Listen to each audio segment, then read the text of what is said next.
कीमिया पर लगे हुए मेरे भाइयों नमस्कार। आज हम आपको अबरक चारण करवाने के बाद व उसके बाद 30 गुना और गंधक जारण करवा लेने के बाद जो हमें पारा प्राप्त हुआ है, उस पारे में करीब 2.5 गुना नहीं 2.5 ग्राम स्वर्ण के जो वर्क आते हैं, जो पत्रे आते हैं, और यदि जो वैसे जो मिठाई पर लगाने वाले शुद्ध पत्रे मिलें स्वर्ण के तो वो, नहीं तो किसी सुनार से स्वर्ण के बहुत ही महीन बारीक कागज के बराबर पत्रे तैयार करवाएं 2.5 ग्राम स्वर्ण के। वह इस पारद में उन 2.5 ग्राम पत्रों को मिलाएं, अच्छी तरह घोटते हुए मिलाते रहें। धीरे धीरे कर आप देखेंगे कि यह पारद उस स्वर्ण को अपने अंदर जज्ब कर लेगा, जैसे उसने उसे खा लिया है। वह अभी भी यदि इसमें थोड़ा सा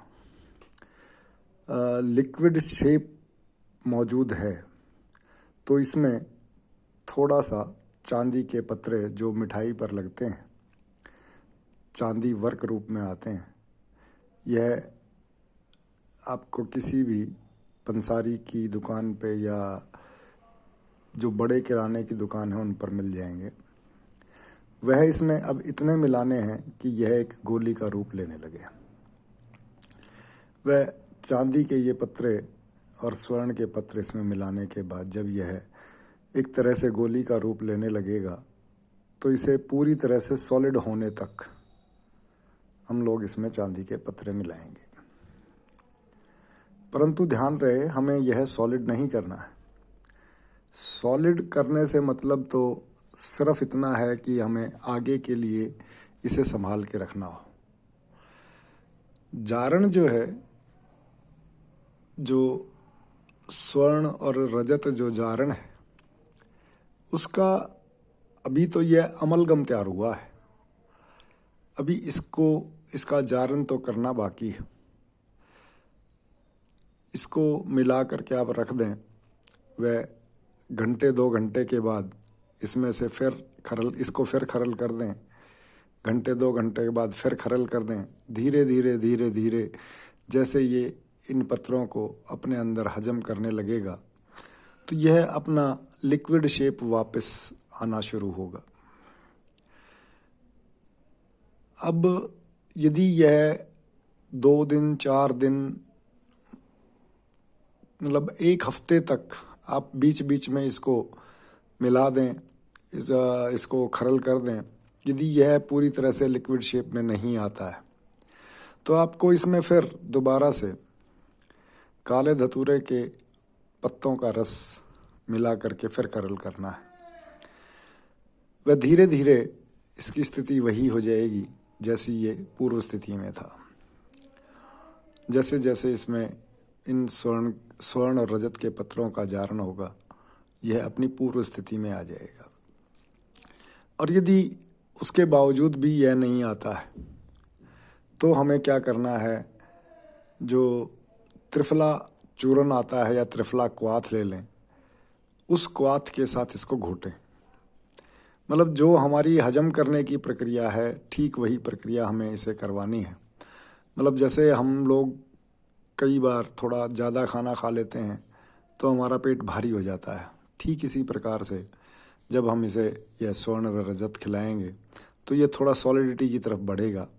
इसका यह है अपने पेट में उसको ले लेगा। लेकिन अभी यह जारण नहीं है। जारण तब है जब यह पूरा का पूरा इसको खा ले, वह इसका वजन ना बढ़े। इसके लिए हमें इन स्वर्ण पत्रों को और इनको मिलाने से पहले हमें इसका वजन करना होगा। वजन करके और अंत में जब वही वजन आ जाए तब तक हम इसे घोटते रहें। घोटने के लिए वही हमारा धतूरे के पत्रों का सब रस वही हमारा त्रिफला क्वाथ। और अब भी यदि जैसे जैसे यह है अपनी लिक्विड स्टेट पे वापस आएगा, इसे हमें दोबारा से कपड़े में रख छान के देखना है। यदि कपड़े में कुछ भी बाकी बचा है तो वह वापस दोबारा इसी में मिला दें। वह अब हमें इसे दोबारा से गंधक जारन करना है। और गंधक जारन उसी तुला यंत्र के द्वारा हम इसमें गंधक जारन करेंगे। वह गंधक जारन करते करते 100 गुना तक हम इसमें गंधक जारन कर लेंगे। 100 गुना तक गंधक जारन करने के बाद अब इसके बाद आता है इसका रंजन संस्कार। रंजन संस्कार के लिए हमें कुछ चीज़ों की आवश्यकता होगी, जो मैं आपको अब रंजन संस्कार के बारे में अपने अगले वीडियो में पूर्ण रूप से बताऊंगा। वह रंजन संस्कार क्या करेगा, कैसे होगा और इसमें किस प्रकार के गुणों में वृद्धि होगी। यह रंजन संस्कार अपने आप में वह संस्कार है जो पारे को उस सर्वोत्तमता की तरफ ले जाएगा, जिससे आगे अब पारा हमारा उस कर्म को करने को तैयार होगा जो हम लोग इससे चाहते हैं। धन्यवाद।